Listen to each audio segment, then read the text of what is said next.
aqui todos os dados da sua qualificação. Só para nós confirmarmos, está faltando algum? Não, né? Então, até por uma questão de segurança de dados, eu não vou perguntar novamente a respeito dos seus dados pessoais. Já estão todos consignados em ata. Passada essa primeira etapa do interrogatório, eu vou advertir o senhor já conversou com o seu advogado, né? Sim. Tem alguma dúvida a tirar com ele? Não, senhor. A partir desse momento, o senhor não precisa mais responder as perguntas. O senhor tem o direito constitucional de permanecer em silêncio. O senhor entendeu o que eu falei? Entendi. O senhor quer responder as perguntas ou o senhor quer permanecer em silêncio? Vou responder. Vai responder. Nós estamos aqui apurando 3 fatos, né? Uma situação que envolve feminicídio qualificado e majorado, uma situação de aborto e uma situação de disparo de arma de fogo. Os 3 fatos estão sendo atribuídos ao senhor segundo a peça acusatória. O senhor quer relatar sobre os fatos, o que é de seu interesse, como aconteceu, de que forma aconteceu, por que aconteceu? É longa a história, né, seu excelentíssimo? Isso. A oportunidade que o senhor tem para externar como isso aconteceu, por que aconteceu, se o senhor quiser. O senhor tem também o direito de permanecer em silêncio. Eu já perguntei, o senhor falou que quer falar. Sim, vou responder. Isso. O senhor quer relatar, então, o que aconteceu? Sim. Conheci a Andréia num evento que eu trabalhava, aqui na cidade de Fetex, aqui, num evento que é o nome que fala. E ali a gente começou a se conversar já no WhatsApp. Ela pegou meu número, ela estava com 2 amigas. E aí eu, em conversa com ela, até ela parece que foi para São Paulo, não sei o que era que estava acontecendo lá. E ela aparentemente, e aí a gente foi conversando. E aí eu visitei ela aqui algumas vezes para conhecer ela. E sabia depois que um dia que ela chegou de São Paulo, ela foi direto para minha casa lá em Ourinhos, onde ela ficou alguns dias lá. E aí depois ela retornou para a cidade dela, que é onde ela ficou na residência da irmã, por um período. E depois disso, devido ao meu trabalho, que eu trabalhava de noite, então às vezes eu via ela dia de semana, no período do dia. E aí a gente foi conversando, vendo que estava dando relacionamento. E aí, depois de um bom tempo, eu fui, ela mudou para uma outra vila, Vila 7, se eu não me engano, numa casa lá no kitnet. E aí eu continuei indo lá, ela estava se reestruturando, ajudava ela financeiramente, com os móveis, lá que ela estava lá. E por mim, tudo bem, tudo normal. E aí eu vim embora, e eu voltava, porque eu tinha meus compromissos, eu trabalhava terceirizado para uma empresa, e aí eu tinha meus compromissos de quinta a domingo, ou às vezes segunda-feira. Então, no dia de semana eu ia lá, como eu falei para o senhor. E aí, depois de um tempo dessa, ela falou que tinha uma residência lá da mãe dela, que era a herança, né? Aí ela falou assim, por que você não muda para lá? Porque você está custeando um aluguel aí, e você não tem muita condição, você só tem, parece que o Bolsa Família. Então, para mim, lá é melhor te ajudar lá. Ela foi para casa lá, ajudei, ela morava numa chácara, não sei o nome da chácara, porque eu não conheço muita coisa aqui, uma chácara que fazia evento ali, tinha piscina, não sei o nome lá. E aí eu ia lá de vez em quando, até ela se mudar para a casa dela, na Rua Iguaçu. E num dia, eu não sabia que ela estava se relacionando comigo e com o pai da filha dela. Porque, eu sei disso que depois, num dos depoimentos próprio dele, disse, porque eu tinha o acesso, tanto eu não escondia nada, ela tinha o acesso das minhas redes sociais, eu tinha os delas. E aí eu acho que ela esqueceu, aí eu vi que a mensagem dela. Aí ela morava com ele lá na chácara, parece que ele que pagava o aluguel lá, não sei. Aí, desse dia em questão, eu fui lá conversar com ela e eu fiquei nervoso, nossa, ele me enganou. E aí eu peguei o celular dela no momento de raiva e com vontade de quebrá-lo. Mas aí eu não quebrei, eu levei para minha casa e aí no outro dia ela foi lá com uma mãe de uma amiga dela e eu devolvi o aparelho, o telefone. Aí foi a briga mais que a gente teve, assim, a maior discussão que teve assim, no relacionamento. Assim. Depois disso, eu fui conversando com ela, a gente se entendeu, a gente se deu a oportunidade de novo de se aproximar. E aí ela foi para essa residência dela, que era na Iguaçu, que era a casa de herança dela, da irmã dela.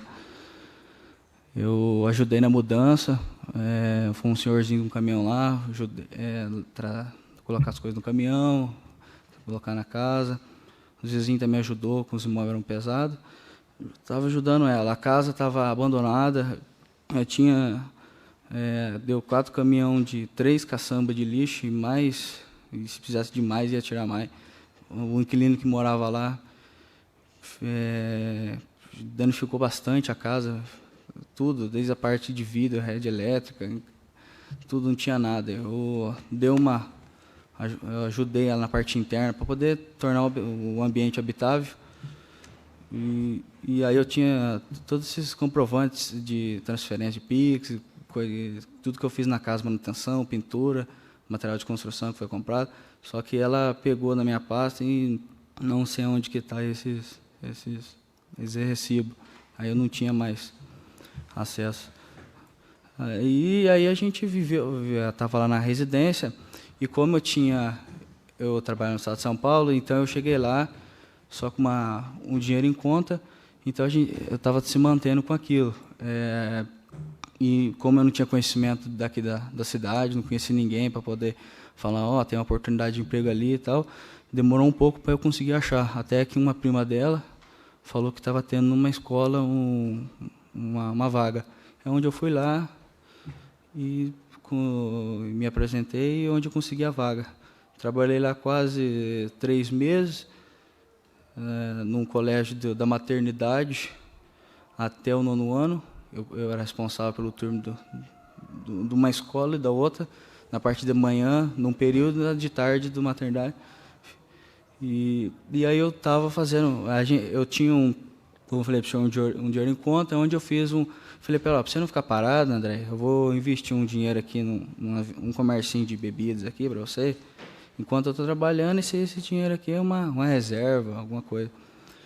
E aí eu comprei freezer, trouxe outra geladeira, tudo mais para poder dar um pontapé, um início naquilo ali. Mandei até nas imagens da foto um marceneiro, uma portinha para poder atravessar a bebida lá, para não ter contato com os outros. Fiz tudo isso. E aí eu estava trabalhando lá. Aí só que a gente tinha os entendimentos.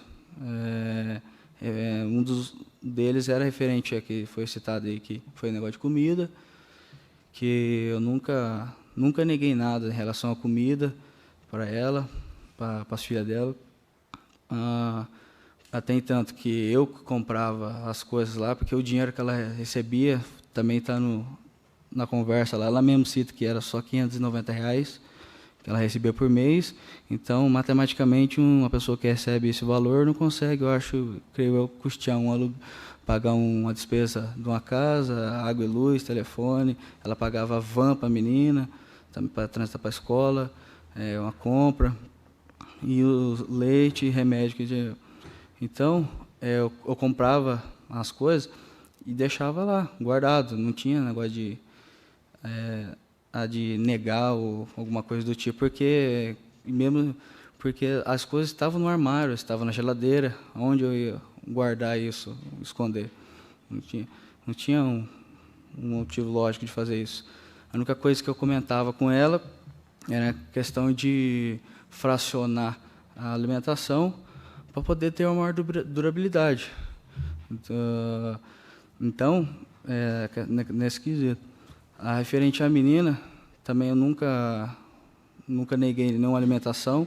Inclusive já ajudei, já até comprar umas vezes, que é da minha parte, porque eu estava como companheiro ela, isso não é nada demais, mas tanto com alimentação, quanto com leite, remédio, que ela ficava doente, tudo isso, nunca neguei os fatos.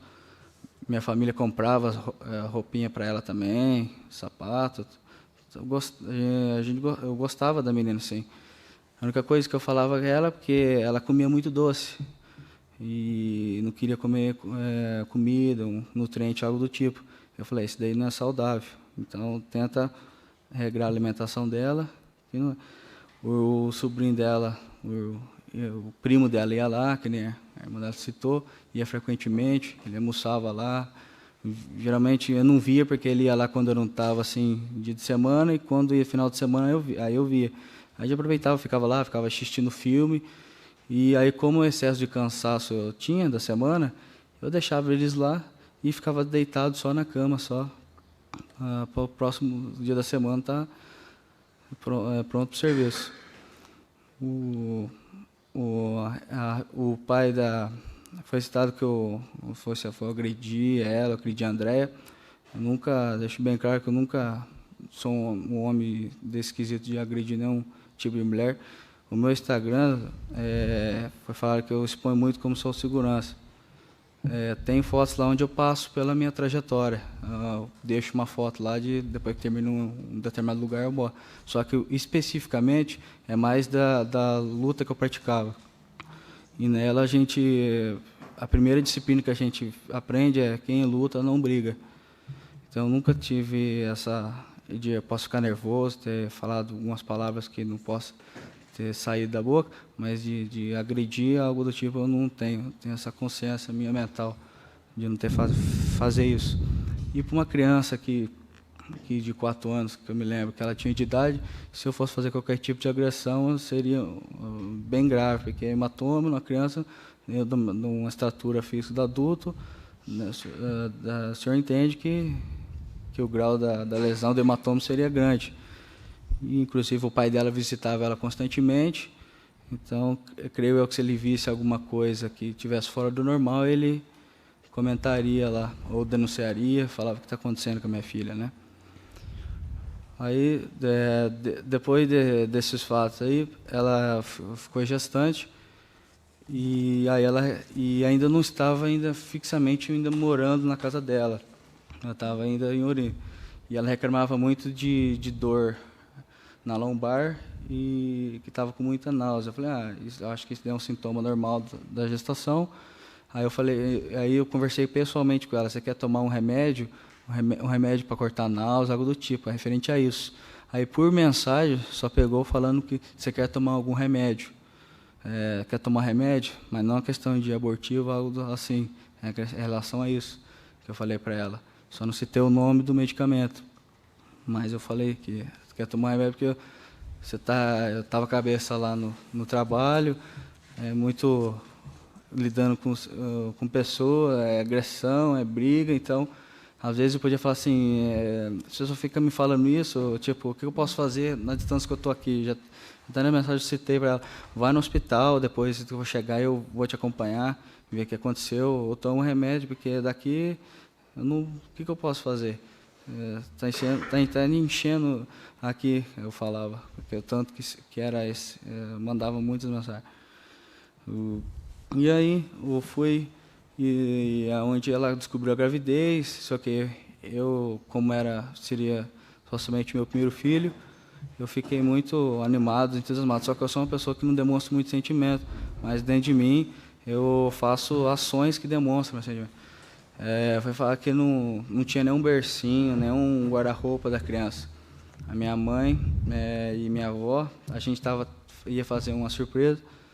Ia comprar montar o kit, só que de uma cor só para montar, fazer como se fosse para combinar com as cores. Porque a gente, até demorou 3, 4 meses que demorou para comprar algo tipo, porque a gente não sabia o sexo da criança. Então não sabia qual seria a coloração. E aí depois que descobriu, ainda minha mãe falou assim, eu vou comprar o carrinho, e minha avó falou, eu vou comprar uma cômoda e um bercinho. Eu falei assim, eu falei para ela, nossa, muito obrigado, acho que ela vai achar que eu não estou nem aí, mas quando chegar lá o presente, ela vai ficar animada. Aí onde eu acompanhei ela no período pré-natal, nos postos, onde ela foi fazer lá o exame de ultrassonografia, para ver a evolução do feto. Acompanhei tudo ela nesse momento, mesmo não morando lá ainda. Aí depois que eu comecei a trabalhar com o Felipe Jordão na escola, aí eu tive que mudar mesmo, porque não tinha como eu ficar de Ourinhos, de ônibus, indo e voltando. Não seria viável. E eu estava restabelecendo lá minha vida lá em Ourinhos, para poder ir lá mudar para a casa dela. Aí eu mudei para a casa dela, e aí eu fiquei trabalhando. Onde a gente estava... Ela estava tocando um negócio lá da distribuidora de bebidas, eu estava trabalhando na escola, estava tudo se encaminhando. O único desentendimento que a gente tinha, que foi ressaltado, era ela falar que eu negava as coisas para a menina, que eu não gostava da menina. Uma vez eu fui falar para ela que a menina estava falando alto com ela e estava dando uns tapas na barriga dela, e eu fui falar assim para a André, isso aqui está errado, você tem que corrigir agora, porque amanhã não seja sanado esse problema, essa correção. Aí ela virou para mim e falou assim, a minha filha tem mãe e tem pai. Depois de partir desse momento eu não falei mais nada. Eu via as coisas acontecer e eu ficava no meu canto. Depois que ela me falou isso aí, né? Aí ela falava que eu esnobava a menina, mas não era questão disso. Que ela falava que eu não queria, que ela tinha o pai dela e a mãe dela que respondia por ela e a educação era os dois que tinham que dar. Falei, tudo bem. Mas mesmo assim, eu comprava massinha que ela gostava, giz de cera para colorir, eu imprimia na minha impressora lá desenhos para a gente brincar junto. Negócio de desenho que ela gostava de Peppa Pig, assistir na televisão lá. A mãe dela ganhou um dinheiro, sim, de alguma coisa lá, de um serviço trabalhista lá, não sei o que é, que empresa que é, e ela comprou uma televisão. Mas eu assinei uns pacotes de canal, onde ela ficava lá assistindo com a filha dela. Então, Excelência, depois desses fatos, depois que ela falou isso aí para mim, eu ficava no meu canto, não falava, não abstia mais nada da criança, não repreendia mais nada. Nem falava que está certo, estava errado. Ela teve, sim, dois animalzinhos de estimação, um cachorrinho que ela ganhou na doação, que mandou assim, fazer um cachaçinho de mimi também. A gente eu comprei até o remédio de verme, para poder dar para o cachorro, e a gente comprava ração. Não sei o motivo da morte, um dia ela amanheceu vomitando e no canto da cozinha. E até que também teve o fato lá do coelho, que parece que foi perfurado, e eu também não tinha ciência, até que o meu advogado falou para mim disso daí do coelho aí. Na minha casa da minha avó sempre teve cachorro, inclusive tem passarinho. Eu não tenho nada contra animal. Sempre eles tinham lá. Eu ajudava até a fazer banho, passar medicamento com carrapato, pua. E o coelho eu sempre ficava com a menina nos braços. Então não tinha nem como falar que ele estava me atrapalhando, algo do tipo, que me incomodava, porque sempre ficavam os dois grudados. E também a estimação também não era minha também. Mas mesmo assim, comprava a raçãozinha para o coelho e limpava as necessidades que eles faziam. E gostava de fazer no sofá. Aí até que ela citou, que falou assim, eu vou dar esse coelho aí, né? Era questão disso, que ele ruía tudo, chinelo. Eu falei, não, é só deixar as coisas no alto, que não dá problema. Aí foi ela falando que não estava dando certo, o fim do relacionamento. E aí eu falei assim, tudo bem, já que não está dando. Eu falei para ela falou, me deu um prazo para sair da residência. Eu falei assim, só deixa eu conversar aqui no serviço aqui, para eu poder estabilizar aqui, dar baixa na minha carteira, que eu não falei que eu não ia, não resisti nada.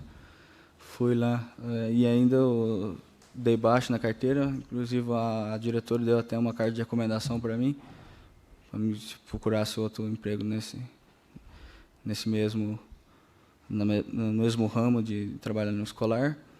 Aí eu comecei a preparar minhas coisas, que foi no dia 1 de novembro, porque eu mudei, eu consegui mudança do dia 2, que foi no feriado, e mudei da residência dela. E levei só minhas coisas que eu tinha levado lá, que eu tinha guarda-roupa, freezer, uma geladeira, e uma mesa que eu tinha. A única coisa que ficou lá na casa, lá, que era meu, que eu deixei para ela, era um fogão e uma máquina de lavar roupa, ela falou que não tinha, que ela usava no tanque. Então eu falei assim, então eu vou deixar a máquina para você lavar suas roupas da sua filha, que agora está gestante, para facilitar pra você não ficar sofrendo tanto. Aí eu fui embora. Depois de uns dias, eu tinha o acesso das redes sociais dela como da minha, que eu falei para o senhor. E depois, a partir do momento que eu saí de lá, eu tinha. Aí daqui a pouco ela mudou a senha da rede social dela, que é o Facebook. Porque eu não usava muito o Facebook, eu usava mais o dela para me ver classificado, coisa aleatória. Aí depois eu falei assim, mas por que está acontecendo? Que eu recebi uma notificação no meu e-mail, porque o meu e-mail também estava vinculado com o dela. Fala que eu tinha senhas diferentes, mas meu e-mail estava cadastrado, meu aparelho telefônico, meu nome estava cadastrado lá.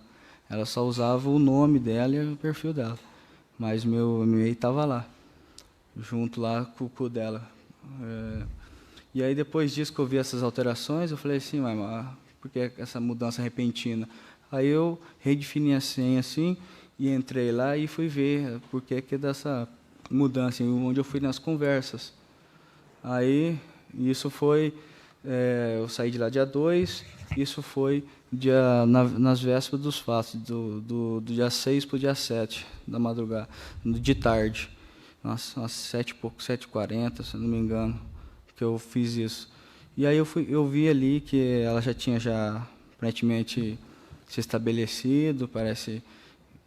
postado foto, falando que estava feliz, conversando com vizinhos lá na rede social, outros trocando foto no Messenger.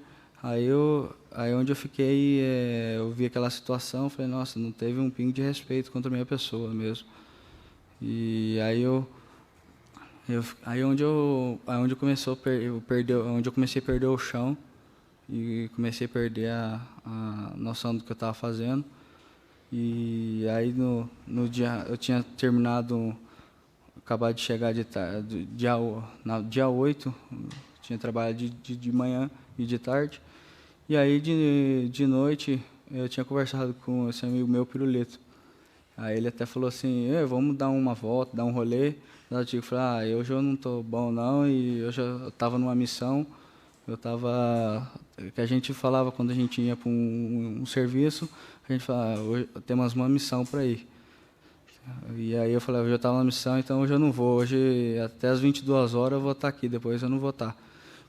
Então, esse meu amigo não sabia de nada do que eu ia fazer, porque eu estava curtindo esses sentimentos dentro de mim. Até inclusive minha avó que estava lá no dia em questão, ela viu que eu estava meio alterado, nervoso, que eu não conseguia nem jantar. Ela falou, o que está acontecendo? Eu falei para ela, não é nada não, onde eu fui deitar que eu moro numa casa de frente que ela, no mesmo quintal, mas... Aí onde, como eu trabalhava nesses eventos, e é meio perigoso, muitas vezes tem facada e tiro mesmo, isso aí que o pessoal vai no carro e busca, tem muita briga. Aí eu manuseava uma arma de fogo. E desde 2022 que eu tinha ela, uma primeira, que eu estava também trabalhando numa escola, lá em Santa Cruz de Rio Pardo, eu tinha uma arma lá que foi apreendida, que eu também trabalhando, na época que estava tendo problema na escola, parece que gente invadindo a escola, e algo do tipo, eu estava matando as crianças, então eu estava lá fazendo a segurança e estava armado, assim, mesmo informalmente, ninguém sabendo, mas era tentando proteger as crianças. E aí onde eu fui submetido para a polícia lá, e onde eu fui levado para a delegacia por um porte de arma, porque a empresa não tinha credenciais para o funcionário usar o porte de arma. Então eu falei assim, então é eu mesmo que levei, então, e tudo bem. Onde eu fui, foi feito paga a fiança e eu estava respondendo em liberdade. E aí depois disso eu adquiri de novo uma arma de fogo, porque onde eu trabalhava era, como eu falei para o senhor, era complicado. Tinha muitas coisas que não eram resolvidas no diálogo, é mais na contenção física, e quando ficava feio o negócio era que Deus acuda. E aí depois disso, eu tive essa questão, nunca precisei disparar em ninguém, nunca mostrei para ninguém, inclusive foi falado que eu mostrei a arma para o sobrinho dela. Inclusive eu acho que a Andréa nem sabia que eu tinha essa arma, porque eu deixava ela guardada para não ter acesso nem para a filha dela, por questão de segurança. E aí, depois disso, eu de noite lá nos fatos, lá eu falei para meu amigo que eu estava na missão. E aí onde eu peguei essa arma que eu estava com ela e me dirigi lá. Aí eu fui com a roupa que eu trabalhava, e onde eu fui lá no determinado horário lá, de madrugada, entre as 2h30 e 3h, não me lembro o horário certo, porque o celular eu fui lá e depois acabou a bateria, depois não tive como ver o horário, e coloquei uma motocicleta atrás de um caminhão que tinha lá, e onde eu desci na residência da casa dela. E aí rapidamente eu pulei o muro na casa do vizinho do lado, entrei, aí eu vi ela na cama, me mexendo no celular. E a filha dela estava deitada no quarto ao lado, na cama. E aí eu perguntei para ela, antes de acontecer, eu questionei ela em 3 vezes de quem seria o pai dessa criança. Ela tinha uma coloração da pele dela branca, ela ficou mais ainda e não me respondia. Perguntei 3 vezes. Aí ela começou a me ameaçar, vou ligar para a polícia, pegou o celular e foi dirigindo-se à sala em rumo para uma janela que tem na casa dela. Aí foi onde eu realizei o disparo, só um disparo que eu realizei, e invadi da residência. A filha dela eu vi que estava na cama do lado, porque o quarto é do lado, e eu vi que ela estava ali dormindo, e aí onde aconteceu. Provavelmente, acho que com o barulho do disparo, acho que ela acordou e viu aquela cena ali, que tinha acontecido. Aí eu pulei o muro de volta, e onde eu fui tentar me invadir, onde eu me deparei com a Thalita. Ela estava vindo em minha direção, falando por que fez isso, falando meu nome e outras palavras também. Aí eu só realizei um disparo para cima, para poder, que ela estava vindo em minha direção, para ela se acuar e sair de perto de mim. Eu vi que não surtiu efeito, e ela gritando ainda, eu tomei direção oposta dela, montei na motocicleta e evadi-se do local. Cheguei na minha residência, passando em cima do pedágio ali, tem uma ponte de um rio que atravessa ali do estado de São Paulo, Paraná, onde eu dispensei a arma e as munições que eu tinha comigo. E aí cheguei na minha residência, e onde que minha mãe não sabe o jeito que eu entrei e saí, porque eu saí de noite, né? Por isso que ela fala que não viu o horário, se eu saí, eu entrei. E depois disso,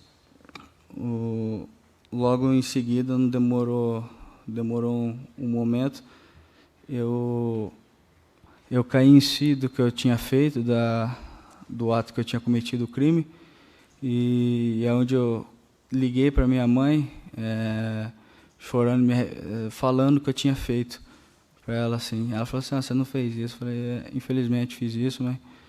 E aí eu estava chorando.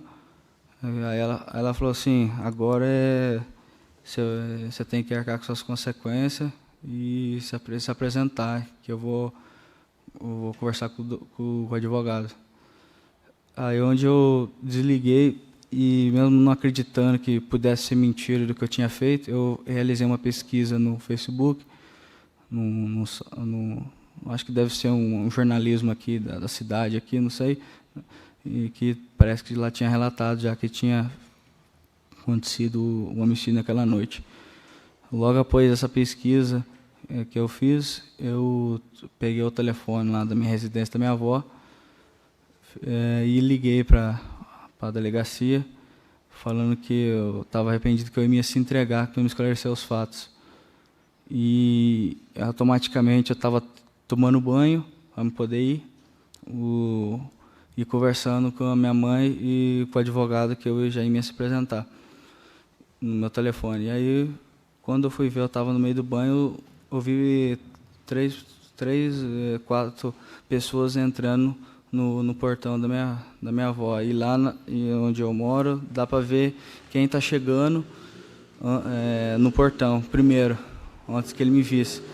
Eu falei, mas quem que é essas pessoas aqui? Eu me estranhei, porque não estavam de primeira instância. Eu não sabia que eram os policiais civis, porque não estava fardado, não tinha uma identificação, nenhum distintivo, nada. Eu achei que era alguém que queria vir cometer algo contra mim. Aí onde eu tomei aquela atitude de nervosismo e joguei o celular para cima. E onde ele ficou na caixa d'água lá, ficou do lado da caixa d'água. Aí os policiais me renderam, aí fizeram uma varredoria ali no local, não acharam a arma que eu tinha te falado, porque eu já não tinha mais acesso a ela. Onde eu fui para a delegacia. Como eu falei para o senhor, de primeira instância eu estava perturbado, minha cabeça vários sentimentos, e aí eu conversei com a delegada, e a primeira coisa que veio na minha cabeça, eu fiquei com medo, tudo nervosismo, não sei o que, óbvio que eu ia ficar preso, mas eu não acreditava que ali de primeira instância. Onde eu falei para ela, não fui eu, e não foi eu que fiz. E aí ela fez as perguntas dela sobre a Andréia, sobre a menina, e onde ela pegou o meu aparelho telefônico e falou, você vai passar a senha ou você quer que pede uma ação judicial para poder quebrar aqui? Eu falei, não, pode pegar aí a senha, fornecer a senha para a delegada do meu aparelho.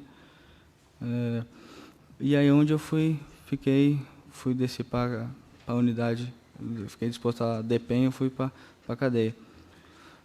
Depois de um dia passado, até que teve audiência de custódia, eu comecei a passar mal, eu fiquei isolado lá na cela, eu comecei a passar mal, não conseguia se me alimentar, estava com náuseas, vertigem, e aí eu falei para o carcereiro chamar o gestor da unidade que eu queria ir lá na delegacia.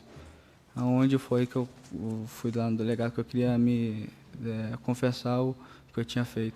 Aí o gestor me levou lá na delegacia, e eu comentei com o delegado lá do plantão, falei as coisas que precisava ser falado lá dos fatos. Aí depois disso eu fiquei disposto a ir à justiça. Tá certo. O senhor quer falar mais alguma coisa, além do que já disse? Sobre a rede social aí, que falaram Mulher Fiel aí, algo do tipo, eu fiz essa alteração, sim, Sua Excelência, mas bem antes dos fatos, quando eu estava com ela, onde que eu até falei para o senhor que eu vi que ela, da primeira instância, que ela estava comigo e com outra pessoa, eu peguei esse Instagram e eu removi todas as fotos, todas as coisas, e só troquei a foto, renomei o usuário e a biografia. E fiz essas alterações. Não expus ela, nada, não caluniei nada, só fiz isso no meu ato de nervosismo. E aí depois falaram que depois de uns dias o meu advogado teve um procedimento na unidade lá da DPEM, foi onde foi feita uma vasculhação lá que disse que eu supostamente estava ameaçando a família da vítima e estava manuseando as redes sociais, que uma hora estava público, outra hora estava privado. Não sei se o senhor tem um laudo, algo do tipo que fale lá que eles fizeram os procedimentos dele e não acharam nada. além de parece que um estoque, não sei o que os preços falam, um negócio para furar os outros. Então, deixei bem claro que eu tinha, sim, o acesso, e fiz isso bem antes dos fatos. Depois que eu fui preso, aqui eu não tive mais acesso a nenhum tipo de tecnologia. Tá certo. Lembrando ainda que o senhor pode permanecer em silêncio. Perguntas pelo Ministério Público? Obrigada, Excelência. Boa tarde, senhor Thiago. Boa tarde, doutor. Qual arma o senhor usou para matar a Andréia? Uma pistola TH-380, modelo Hammer. O senhor atirou contra qual parte do corpo dela? Na parte da nuca, aqui do lado da orelha. Ela estava de costas quando o senhor atirou? Sim. A Alana, nesse momento, estava onde? Conforme eu disse, estava no quarto dela, dormindo. Não era o mesmo quarto que o senhor atirou? Não. Porque eu não atirei no quarto, né? Eu atirei na sala. A Alana presenciou esse fato? Claro que sim, porque ela morava na casa e acho que ouviu o barulho de disparo e ela acordou e deve ter visto a mãe naquela situação, onde ela começou a gritar e disse que ela foi lá no portão lá. Há quanto tempo o senhor tinha essa arma? Desde 2022. Por que o senhor matou a Andréia? Como eu disse, naquele momento meu de raiva, eu perdi a minha noção da minha consciência e do meu corpo, que eu via aquelas conversas, aquelas coisas que qualquer pessoa em si, onde vê que aquilo ali não está errado, mas cada um tem o grau de ciúme, cada um tem um método de pensar, cada ser humano. O meu foi a raiva ter consumido eu e eu ter feito isso daí. Motivação foi ciúmes? Sim. Motivação foi a gravidez dela? Não. Eu queria ter essa criança, inclusive eu vim aqui em Jacarezinho aqui depois de eu ter separado dela, vim no fórum daqui antes de eu ter arrumar meu advogado constituído, para saber referente ao que eu queria ver a guarda da criança. Foi para mim, porque que eu queria lutar pela guarda. Acredito que eu tinha um emprego estabilizado, residência fixa, e minha mãe e minha avó ajudaria. Então, acredito que a criança seria muito bem tratada comigo. Inclusive, eu vim lá no fórum, eles falaram que eu tinha que... não me deu respaldo algum, e aí que eu tinha que esperar ela entrar com o processo, ela pedir maternidade, algo do tipo. Eu falei assim, então é o seguinte, eu vou pedir só o teste de DNA por encargo da minha consciência, para me confirmar que é meu mesmo. E aí onde ela veio falando que eu estava querendo defamar ela, queria indenização, algo do tipo. Eu falei, só falei para ela, eu só quero só o teste, eu acredito que você está com a convicção que o filho seja meu, então acho que não seja um transtorno assim para você. Simplesmente eu ouvi que eu estava errado, que ia aceitar o sim lá no exame laboratorial e eu segui em frente. De quanto tempo a Andréia estava grávida? 27 a 28 semanas. Qual era o nome do filho que o senhor matou? Eu tinha um nome que eu tinha escolhido, mas ela não queria, ela queria que chamasse Braia. Mesmo ela estando de 27, 28 semanas, ainda assim o senhor atirou? Isso não o impediu? Conforme eu disse, doutora, quando eu fui fazer esse ato que eu fiz, eu não estava no meu ápice de consciência em nenhum momento do que eu me conheço. Então, naquele momento lá que eu apertei o gatilho, eu não vi que ela estava grávida, algo do tipo. Eu só realizei o disparo. Depois que o senhor realizou o disparo, o senhor procurou socorrer, o que o senhor fez depois? Depois que eu realizei o disparo, eu saí da residência e logo em seguida, como eu falei para a senhora, tinha uma vizinha lá que viu.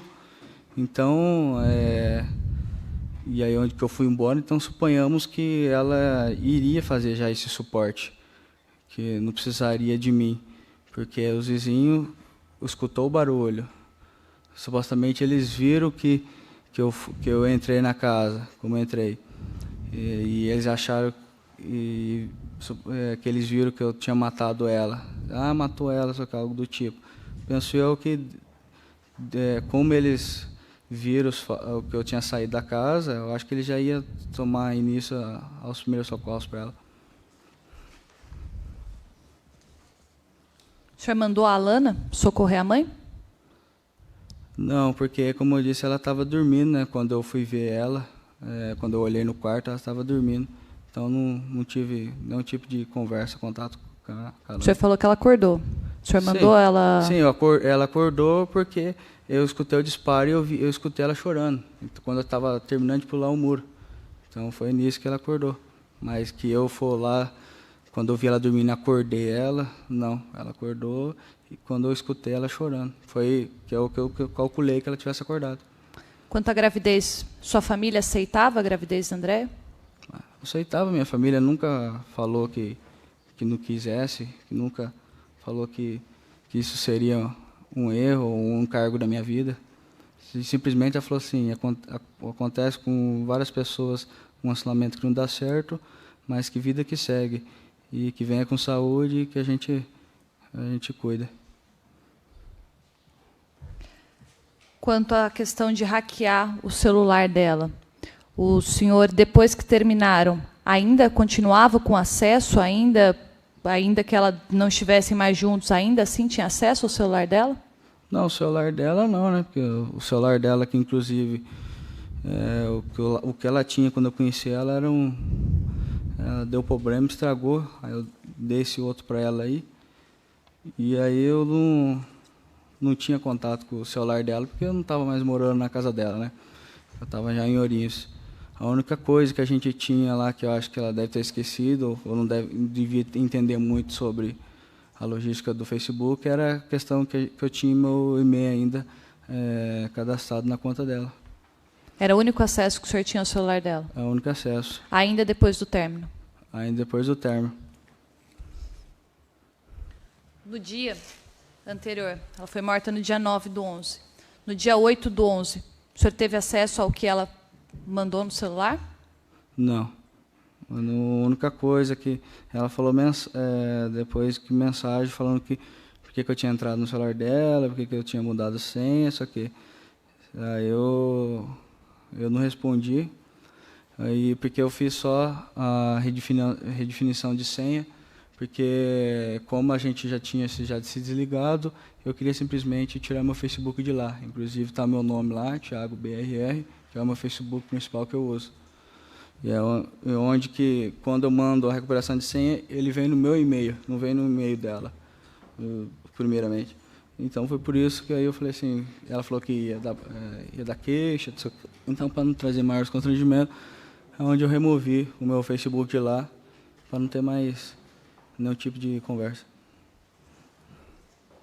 O senhor exigia, durante o relacionamento, que ela passasse a senha dela para o senhor? Não, eu só exigia a honestidade em primeiro lugar.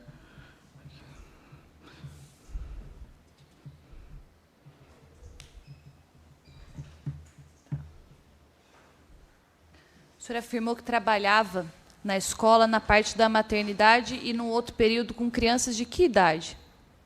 A idade eu não sei, doutora, mas eu sei que era do 4º ano até o 9º. No dia dos fatos, o senhor informou que conversou com o Pirulito, que falou que teria uma missão. Sim. Por que o senhor mandou o Pirulito apagar as mensagens? Apagar a mensagem porque ele, além de ele, por causa que eu tinha medo que a minha mãe visse que eu já estava conversando com ele, e porque ele falou que queria sair de noite. Aí eu falei, e para minha mãe eu tinha dito que eu não ia sair. E aí para poder deixar a motocicleta lá para me usar. Então foi nesse quesito que eu falei para ele que eu estava mentindo para minha mãe, para ele falar assim, que se depois ela visse no meu celular, eu visse que eu estava mentindo para ela. que eu ia sair. No dia dos fatos, o senhor tomou conhecimento se seria feito chá de fraldas?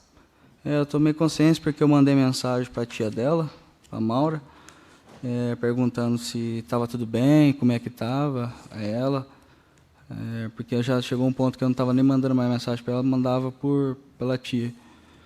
E aí ela falou que não, vai ter um chá de fraldas aqui, e a única coisa que eu estou sabendo. Aí eu perguntei se tinha notícia, algo sobre a criança, como é que estava tudo bem, e só ficou nisso, porque óbvio que eu não ia, porque eu não fui convidado. Tem na extração aqui a conversa da Andréia ter falado para o senhor: você quer que aceite, você fica atrás só da sua avó e atrás de droga. A que ela se referia? Porque nessa época aí eu estava ficando na casa dela uns dias, e que nem eu falei, eu ficava lá na casa da minha avó também. E ela queria que eu fosse para casa lá junto com ela, morasse com ela, para ficar 100% junto com ela, morando junto. Foi por isso que ela falou assim: você prefere sua mãe e sua avó do que ficar comigo aqui e com eu aqui gestante sozinha. Quando ela fala em droga, a que ela se refere? A droga, a única droga que eu utilizava é a droga lícita, que era eu tomava uísque, e nem cigarro, nenhum tipo de entorpecente, nada eu utilizo.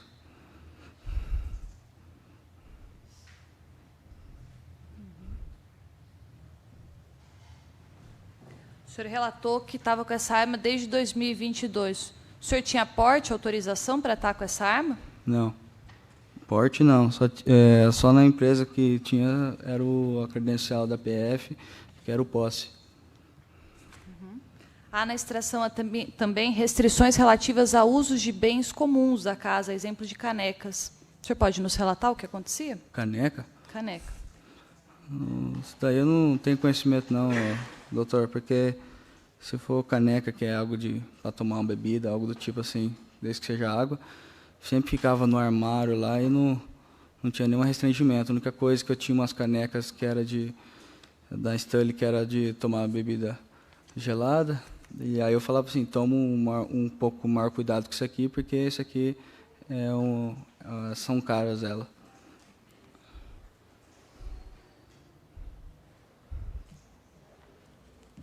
Por que o senhor disparou depois dos fatos, quando a Thalia falou: Tiago, por que você fez isso? Eu disparei porque ela estava vindo em cima de mim, estava indo na direção e gritando. Então o meu intuito era poder afastar ela para não cometer nada a mais que eu já tinha feito, porque não tem nada contra a pessoa dela. Não, como ela mesmo disse, a gente conversava-se pouco.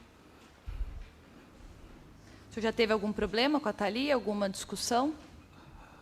Discussão não, porque eu não sou de discutir, mas a única coisa que ela ressaltou ali é só referente mesmo, que eu tinha, no dia das crianças lá, que ela tinha, a André tinha comentado com ela que eu tinha feito, passado a mão na bunda lá e passado a mão na menina, sendo que esse fato aí nunca foi verdade, que eu não tenho essa capacidade moral de fazer isso o senhor não com o fez ser isso? humano, não. Em relação ao coelho, o senhor tomou conhecimento como ele foi morto? Tomei conhecimento do coelho depois que eu já estava preso. Um advogado foi lá e falou: e referente ao coelho aqui? Aí eu falei: que coelho? Da casa lá, um caramelo, a cor dele, se eu não me engano. Eu falei: mas o que aconteceu com ele? Então, matou o coelho. Eu já não... Ué, como assim? Eu nem sabia dos fatos do coelho que estava morto lá. Foi relatado aqui que no momento que o senhor foi preso, no dia dos fatos, 9/11, o senhor sequer perguntou a respeito da seu filho teria sobrevivido. O senhor tem algum esclarecimento para isso? Eu porque isso não lhe causou preocupação? Não, eu não perguntei porque é em questão de mais da minha pesar mais minha consciência mesmo. A única coisa que eu falei para o advogado é que ele já tinha me falado antes de eu precisar falar com ele. O doutor falou assim: ela não sobreviveu mesmo e nem a criança também sobreviveu. Então eu não precisei perguntar, ele mesmo me falou. A única coisa que ainda eu falei para ele assim, que tivesse como, mesmo ainda depois do que tivesse acontecido, ele fizesse uma coleta do DNA da criança, e eu queria pôr um fim nisso para ver se eu fosse mesmo o pai da criança ou não. Onde ele falou que estava num determinado laboratório, que tinha um determinado tempo para poder fazer, que isso era se eu não me engano, um procedimento civil, não sei, que tinha que entrar já em outra ação, outro do tipo. Aí eu falei assim, aí eu pedi para ele um tempo para me pensar, e conforme os dias foi passando, eu falei assim, é melhor eu não saber e ter essa dúvida na minha cabeça, para que depois eu ter esse encargo na minha cabeça de eu ter matado o meu próprio filho. Mesmo depois de ter matado a Andréia, matado o Brian, ainda assim o senhor queria fazer o DNA? Sim, porque independente do que eu fiz, como eu disse, eu estava saindo naquele momento que eu fiz isso contra ela, mas a criança 100% não tinha nada a ver com o ocorrido, do que eu tinha feito. Mas morreu também a criança? Felizmente. Casa que os senhores iriam morar juntos, como que chamava? Um grupo que eu tinha feito daquilo lá, mas não tinha nada a ver com a casa. Ele já era um grupo que eu tinha montado. Depois eu renomeei para a Casa da Felicidade, porque seria onde ela falou que fazia tempo que queria morar naquela casa, e que do estado que estava a casa, que é inabitável, e que depois o jeito que eu dei pelo menos um pouco de repaginada ali, reformada, por isso que eu pensei na Casa da Felicidade nesse quesito, que aonde que não tinha como nem morar um animal, agora pelo menos torna para subter uma família. E o senhor matou a Andréia na Casa da Felicidade? Eu matei ela na casa que ela morava lá. É a mesma casa que nós falamos, a Casa da Felicidade, essa casa? Essa casa aí eu que coloquei o nome dela assim e deixei lá no grupo lá do WhatsApp. O senhor sabia que a Andréia iria pedir medidas protetivas no dia seguinte? Ela falou que ia me denunciar em questão de eu ter invadido as redes sociais dela. Mas sobre as medidas protetivas eu não sabia, não. O senhor não tinha conhecimento? Não tinha conhecimento, que ela falou para a irmã dela, né?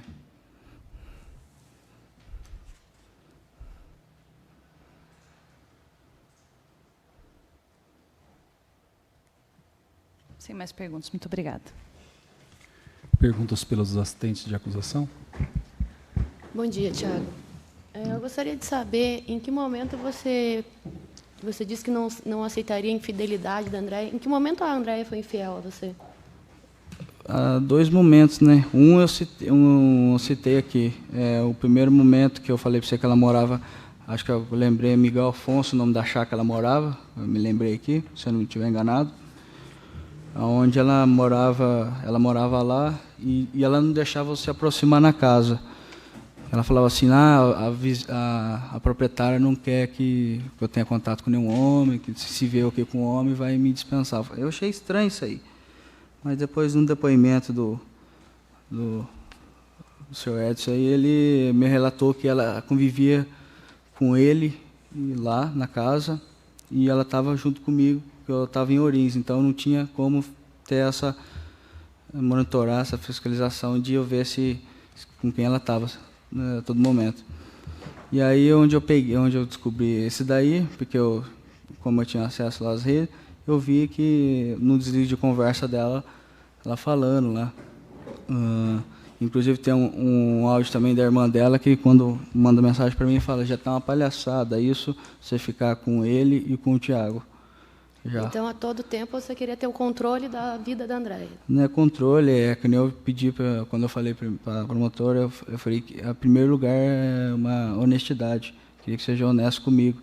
Que se ela fosse honesta comigo, e desde o início, e falasse assim, eu talvez não gosto mais de você, eu prefiro ficar com outra pessoa, eu iria entender. Mas a partir do momento que eu senti enganado, no decorrer do tempo, e ela não falou para mim, escondeu isso, então foi por isso que eu achei que estava errado. E por isso você fez o que você fez, matou a Andréia? Sim. Satisfeito, silêncio. Sem mais perguntas. Perguntas pela defesa? Sim, excelência, obrigado. Bom dia, Tiago. Bom dia, doutor. Então, o senhor assume a autoria do fato, correto? Correto. O senhor está arrependido? Desde do momento que eu falei aqui, que eu liguei lá e tentei, pelo menos, demonstrar um pouquinho de remorso, de arrependimento do que eu tinha feito e, pelo menos, me apresentar na delegacia. Eu acho que eu tinha dado o que eu podia fazer, o pontapé inicial de mostrar o meu arrependimento. Tá. O senhor tem mais alguma coisa para falar? Só agradeço o gesto nobre que a irmã dela simbolizou aqui comigo. Não tenho palavras para descrever, diz que me perdoa do que ela falou para mim, que me perdoasse e que agora seria a justiça e que Deus, a justiça de Deus. Eu não sei como descrever esse sentimento de nobreza que ela fez comigo, mas agora eu sei que eu vou sair daqui um homem agora condenado. Eu sei que eu sou culpado do que eu fiz, mas a partir de agora, como desde o início que eu fui preso, são as minhas ações que falam que eu sou no dia a dia, que demonstram a minha personalidade real. Muitos podem falar assim, conversa, paralelo, é mentira, mas cada um dentro de si tem um tipo de religião, seja com Deus ou com outro tipo de coisa. E depois, em circunstância, antes de eu ser preso, eu já tinha tomado essa iniciativa de estar já arrependido do que eu tinha feito. E aí foi por isso que hoje eu falo que, como que eu vou sair daqui um condenado, eu sei que agora eu tenho que aceitar meus atos que eu fiz, minhas consequências, e só peço agora que Deus me perdoe e que peço para Ele que me ajude com o decorrer da minha trajetória. Tá certo, sem mais, excelência, obrigado. Dago ao senhor e senhora jurados, se alguma pergunta a ser feita ao acusado. Pode encerrar então o depoimento. Nós faremos agora um intervalo para o almoço. Eu só vou fazer uma observação, até para que as partes tenham maior liberdade nos debates. Existem algumas peças que são sigilosas, que envolvem inclusive questões de criança e adolescente. Para evitar a interrupção durante os debates não serão transmitidos pelo YouTube, eu vou deixar já bem claro isso, e também, se não houver objeção das partes, o plenário ficará fechado para que os doutores possam fazer as exposições sem nenhuma interrupção. Alguma objeção? Não há objeção pelo Ministério Público. Tá certo. Eu vou pedir, então, que nós vamos fazer, então, essa sessão durante o almoço, né? Agora são 1h18. Nós voltaremos. Já voltamos?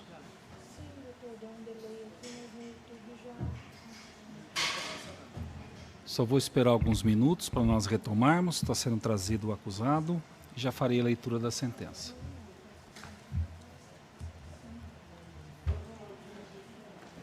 Por que não voltou?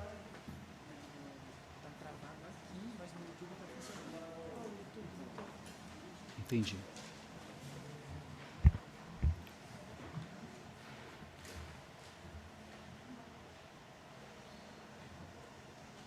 Todos presentes. Doutores, podemos retomar então a sessão de julgamento? Retomando então a sessão de julgamento, nessa etapa final, eu gostaria de retribuir e agradecer as palavras que me foram gentilmente dirigidas pela representante do Ministério Público, assistentes de acusação e pela defesa. Queria também agradecer a participação dos serventuários da Justiça, a Maria Júlia, o Vitor, Deusane, agradecer também à equipe do gabinete, a Laiano, o Luiz e a Júlia, e os oficiais de justiça, Ana Carolina e Cícero, o pessoal da direção do fórum, na pessoa do servidor Mário. Agradecer mais uma vez a atuação da Polícia Militar, que garantiu a segurança dos trabalhos nesta sessão de julgamento. Peço que transmitam aos comandantes, Capitão Carlos e também ao Major Jaquete, os meus sinceros agradecimentos. Registro também aqui os agradecimentos à equipe da Polícia Penal que conduziu o acusado da cidade de Cornélio Procópio até esta comarca para o seu julgamento. Termino a sessão de julgamento dizendo que a instituição do júri encontra-se prevista dentre os direitos e garantias individuais e atende à vontade do legislador constituinte de torná-la cláusula pétrea. A participação popular no Poder Judiciário trata-se de exercício de cidadania e de autêntica democracia. Não é por outro motivo que a decisão dos senhores e das senhoras jurados é soberana e prevista na Constituição Federal. Aos senhores e senhoras jurados, os meus sinceros agradecimentos e realço que se integram a esse tribunal é porque gozam de reputação ilibada. Saiam com a consciência tranquila do dever cumprido. Peço que todos fiquem em pé para a leitura da sentença.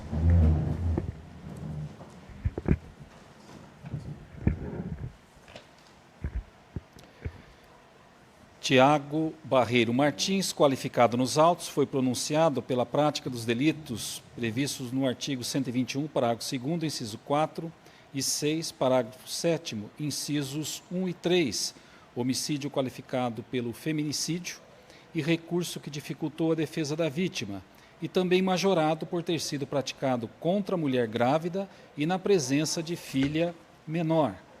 Artigo 125, caput, aborto provocado sem o consentimento da gestante, que gerou a sua morte, ambos do Código Penal, e coincidência também da Lei 11.340 de 2006. E ainda o artigo 15, disparo de arma de fogo, previsto na Lei 10.826 de 2003. Submetido a julgamento pelo Tribunal Popular nesta data, o Conselho de Sentença, por maioria de votos, houve por bem condenar o acusado pelos delitos da prática do homicídio qualificado pelo feminicídio e recurso que dificultou a defesa da vítima e majorado por ter sido praticado contra a mulher grávida na presença da filha menor.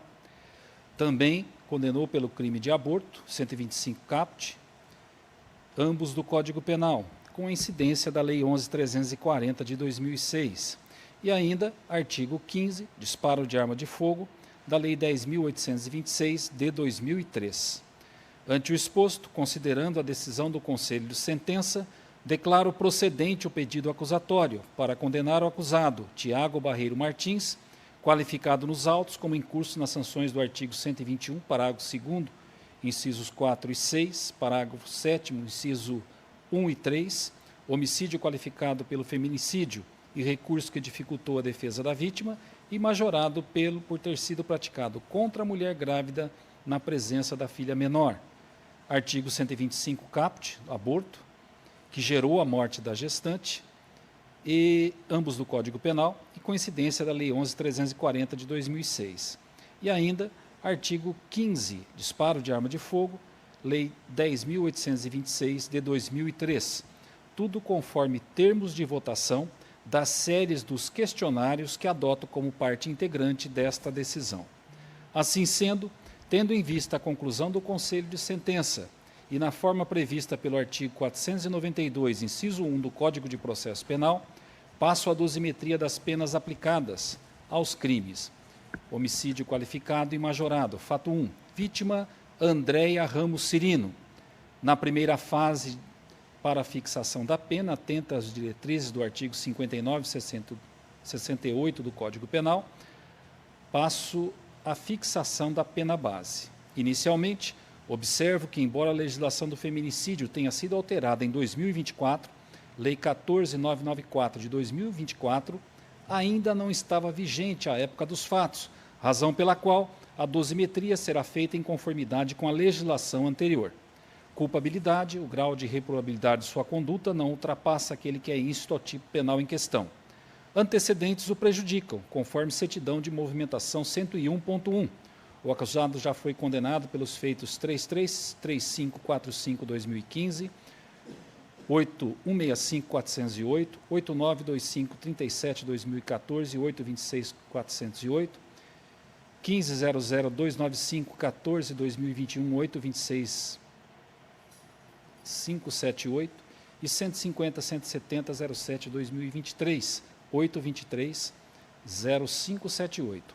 ainda que os 2 últimos feitos tenham transitado em julgado depois da prática delitiva, é certo que figuram como antecedentes negativos, consoante posição consolidada pelo Superior Tribunal de Justiça, agravo regimental no agravo em recurso especial 2577-830 do Distrito Federal.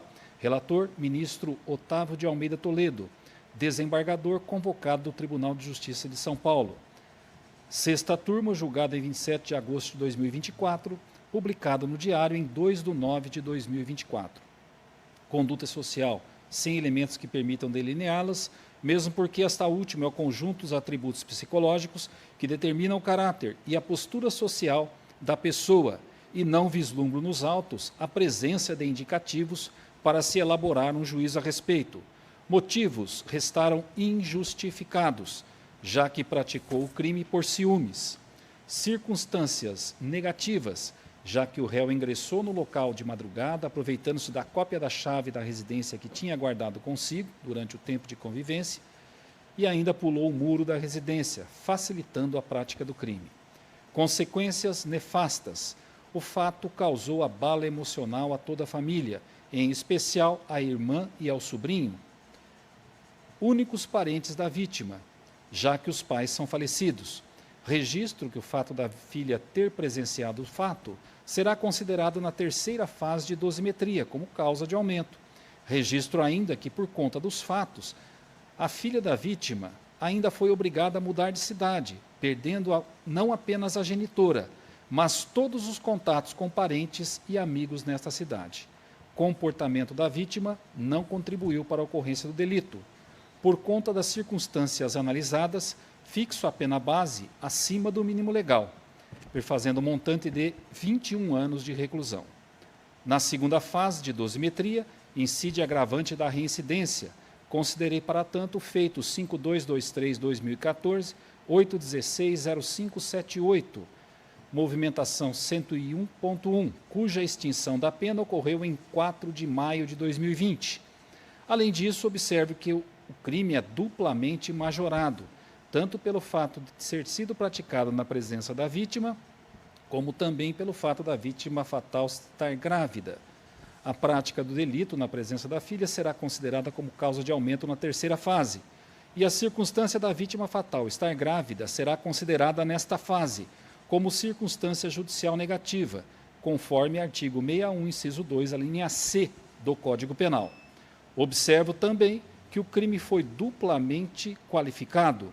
A qualificadora do feminicídio irá qualificar o crime, e a qualificadora do recurso que dificultou a defesa da vítima, já que foi atingida por um disparo na nuca enquanto estava de costas, será considerada nesta fase como agravante, conforme artigo 61 do Código Penal. O acusado confessou os fatos, ainda que de forma qualificada. São 3 agravantes e uma atenuante. Aplicada a compensação, aumento a reprimenda em 1/3, elevando-se para 28 anos de reclusão. Na 3ª fase de fixação da pena, observo que incide a agravante do artigo, a causa de aumento do artigo 121, parágrafo 2º, inciso 6, combinado com o parágrafo 2º-A, inciso 3, e artigo 7º, inciso 3, ambos do Código Penal, já que o crime foi praticado na presença da filha menor, com apenas 4 anos de idade, razão pela qual aumento a pena em 1/3, perfazendo o montante de 37 anos e 4 meses de reclusão, pena esta que torna concreta e definitiva na ausência de outras causas capazes de alterá-la. Quanto ao crime de aborto, sem o consentimento da gestante, na 1ª fase considerei como negativos os antecedentes, conforme já exposto no delito anterior, conduta social e personalidade sem elementos para valorá-las, os motivos negativos, já que o crime foi praticado por ciúmes, circunstâncias normais ao tipo, consequências nefastas, pois o crime foi praticado na presença da filha menor da vítima, que assistiu a toda a conduta. Comportamento da vítima não contribuiu para a ocorrência do fato. Por conta das circunstâncias analisadas, fixo a pena base acima do mínimo legal, perfazendo um montante de 5 anos, 7 meses e 15 dias de reclusão. Na 2ª fase, incide a agravante da reincidência e o acusado confessou os fatos. possível a compensação, razão pela qual mantém a reprimenda em 5 anos e 7 meses e 15 dias de reclusão. Na terceira fase, de fixação da pena, incide a causa de aumento prevista pelo artigo 127, segunda parte do Código Penal, vez que, em razão do aborto, a vítima faleceu, razão pela qual dobro a reprimenda fixada na fase anterior, perfazendo o montante de 11 anos e 3 meses de reclusão, pena esta que torne concreta e definitiva na ausência de outras causas capazes de alterá-la. Quanto ao crime de disparo de arma de fogo, na primeira fase considerei como negativos os antecedentes, fixando-se a pena base em 2 anos e 3 meses de reclusão, além de 11 dias multa. Na segunda fase, incide a agravante da reincidência, o acusado confessou os fatos, possível a compensação, razão pela qual fixo a reprimenda em 2 anos e 3 meses de reclusão, e 11 dias multa, mantendo-se a pena base. Na terceira fase de fixação da pena, não incidem causas de aumento ou diminuição, razão pela qual mantém a reprimenda, 2 anos e 3 meses de reclusão e 11 dias multa. A regra concursal a ser aplicada entre os fatos 1 e 2 será o concurso formal, conforme estabelece o artigo 70 do Código Penal, vez que com uma única conduta o acusado produziu 2 resultados, feminicídio e aborto, aumento a pena mais grave em 1/6, perfazendo o montante de 43 anos, 6 meses e 20 dias de reclusão. Por fim, considerando o montante apurado, aplico a soma da pena fixada no fato 3, como regra do artigo 69 do Código Penal, visto que se tratam de delitos diversos com ânimos volitivos diferentes, perfazendo um montante total de 45 anos, 9 meses e 20 dias de reclusão, além de 11 dias multa, pena esta que torna concreta e definitiva na ausência de outras causas capazes de alterá-las. As penas serão cumpridas na forma do artigo 76 do Código Penal. Fixo o regime inicial de cumprimento de pena no fechado, na forma do artigo 33 do Código Penal. Este se trata de acusado reincidente e as circunstâncias judiciais são negativas. O réu respondeu ao processo preso e assim responderá eventual recurso, vez que permanecem as razões para seu encarceramento, sobretudo agora para garantir o cumprimento da pena. A decisão decorrente da condenação no plenário do júri deve ser executada de imediato, conforme determina o tema 1068 do Supremo Tribunal Federal, no julgamento do recurso especial, o recurso extraordinário 123.5340, julgado em 11 de nove de 2024. Determinei que se fosse recomendado o réu no local onde se encontra preso, condena o réu ao pagamento das custas do processo, como decorrência natural do artigo 804 do Código de Processo Penal. Tratando-se de crime praticado com violência e grave ameaça, e considerando o montante da pena fixada, incabível a substituição e o sursi. Havendo pedido ministerial expresso, fixo indenização mínima por danos morais em favor da vítima, Alana, no importe de R$50 mil, com fundamento no enunciado 983 do STJ e diante do pedido expresso da acusação. Eventual quantia complementar poderá ser objeto de análise na ação civil a ser proposta pela família da interessada. Havendo fiança, determinei o cumprimento dos artigos 336 e 337 do Código de Processo Penal e artigo 647 do Código de Normas. Não será lançado o nome do réu no rol dos culpados, em face do contido na Lei 12.403 de 2011. Cumpra-se o determinado no artigo 801 do Código de Processo Penal e artigo 598 do Código de Normas. Determinei a destruição dos objetos eventualmente apreendidos e, tratando-se de defesa dativa, fixei honorários ao advogado que participou do julgamento em plenário no valor de R$ 4.500 pela atuação em plenário do advogado nomeado, conforme Resolução Conjunta 15/2019 PGE/CEFA, a qual neste aspecto possui efeito vinculante, conforme enunciado 984 do STJ. Arbitro ainda a psicóloga que elaborou o laudo psicológico, nomeada pelo juiz, documento 301.1, honorários periciais de R$ 1.500, conforme determina a Resolução 183/2024 do Tribunal de Justiça do Estado do Paraná. O pagamento será feito pelo sistema Caju.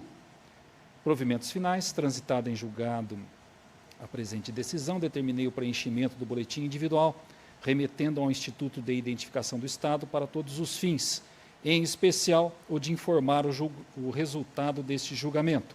Determinei que se fosse oficiado ao Tribunal Regional Eleitoral para fins de suspensão dos direitos políticos do sentenciado, conforme determina o artigo 71, parágrafo 1º do Código Eleitoral e artigo 15, inciso 3 da Constituição Federal. Determinei o cumprimento das disposições pertinentes no Código de Normas. Determinei ainda a aplicação das demais regulamentações deste juízo. Dou a presente por publicada e as partes por intimada neste ato. Registre-se, anote-se e comunique-se. Sala da sessão do Tribunal do Júri da Comarca de Jacarezinho, aos 8 dias do mês de novembro de 2024. E com o término da leitura, eu indago ao Ministério Público se pretende registrar o recurso neste momento ou se irá aguardar o prazo para se manifestar. Excelência, o Ministério Público aguarda o prazo recursal. Muito obrigada. Indago aos assistentes de acusação se pretende registrar o recurso neste momento ou se irão aguardar o prazo. Excelência, no MAP aguarda o prazo. Eu indago a defesa se pretende registrar o recurso neste momento. Doutor Rogério? A defesa aguarda o prazo também, Excelência. Tiago, você conseguiu entender o que eu falei? Falei muito rápido, né? Então eu vou te explicar. Nesse processo você foi condenado, a pena total aplicada foi de 45 anos, 9 meses e 20 dias de reclusão, além de 11 dias multa. Dessa decisão o senhor pode recorrer se quiser. Se o senhor quiser recorrer, neste momento, eu já registro o recurso aqui e vai ser processado. Se o senhor preferir conversar com o doutor Rogério primeiro, tirar as dúvidas, aí o senhor tem 5 dias de prazo para apresentar o recurso. Prefere recorrer já? Prefere conversar com o doutor primeiro? Não havendo requerimentos adicionais, declaro encerrada a presente audiência. Agradeço aos senhores e senhoras juradas, serventuários da Justiça, policiais militares e penais e as pessoas que estão aqui. Muito obrigado, um bom final de semana.